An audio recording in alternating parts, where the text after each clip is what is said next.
አንድ ወቅት አንድ ቁራ ፍለጋ እየባዘነ ያለ አሪፍ ስጋ ያገኛል መሬት ላይ። ስጋው በጣም ደስ ይላል፣ ያጓጓል። ስለዚህ ይሄንን ስጋ መብላት ፈለገና ብቻውን ለመብላት ጸጥ ያለ ርጭ ያለ ቦታ ፈለገ። እዚህም የተነሳ ያንን ስጋ ከመሬት አንስቶ ወደ ጸጥ ወዳለው ስፍራ ፍለጋ በረራውን ጀመረ። ታዲያ እሱ ያንን ምግብ ይዞ ሲሄድ ለካ ከርቀት ንስር አሞራ ተመልክቶት ነበርና ያን ንስር አሞራ ወደዛ ቁራ መሮጥ ይጀምራል ማለት ነው። ንስር አሞራው እየተከተለው መሆኑ ሲገባው ቁራ የበለጠ ይሸበርና የበለጠ በከፍታ መብረር ይችላል። ነገር ግን ንስር አሞራ ከሱ የበለጠ በከፍታ መብረር የሚችል የወፍ ዝርያ ነበርና እየተከተለ ሰላሙን ያሳጣዋል ማለት ነው። ካሁን ደረሰብኝ፣ ካሁን ገደለኝ እያለ እየበረረ ይሄድና በጣም ይደክመውና ለመደበቅ ሞክሮ አንድ ዛፍ ላይ ያርፋል። በዚህ ሰዓት በጣም መረበሹን ያየች ጉጉት አሞራ ምንድነው የሆንከው?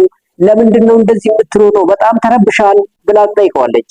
አታይም እንዴ ሊገሉኝ እኮ ከኋላ እየተከተሉኝ ነው፣ ዛሬ መሞቴ ነው፣ ዛሬ ነፍሴን ማጣቴ ነው ብሎ ለዛች ጉጉት ይናገራል ማለት ነው። በዚህ ሰዓት እሷ አስተዋለችና አንድ ነገር ትናገራለች።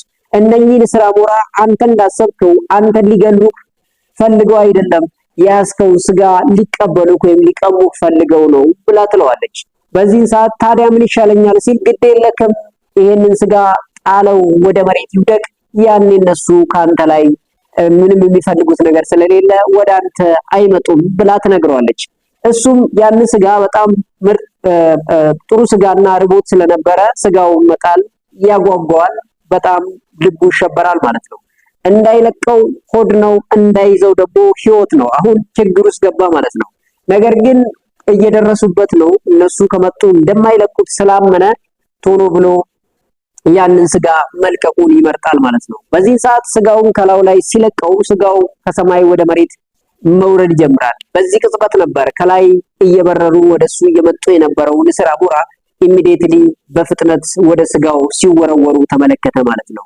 እሱም ጉጉት አሞራ የተናገረችው ትክክለኛው ስጋውን ነው እንጂ አንተን ፈልገው አልነበረም እየመጡ ያሉት የሚለውን ትክክለኛ መሆኑን ካረጋገጠ በኋላ እፎይ አሁንስ አረፍኩ በቃ አልሞትም ብሎ ተነፈሰ ይባላል። ውድ የቻናላችን ተከታታዮች ነገሩ እንዲህ ነው። አንዳንዴ በህይወታችን ስንኖር ብዙ ነገሩን የሰዎችን ነገር ተሸክመን እንዞራለን። ሰዎች ይከተሉናል፣ ያሳድዱናል፣ ይጠሉናል። በዚህ ሰዓት እነሱ የጠሉን እኛነታችንን ሳይሆን የነሱ የሆነን ነገር ይዘንባቸዋል፣ እንድንለቅላቸው ፈልገዋል ማለት ነው።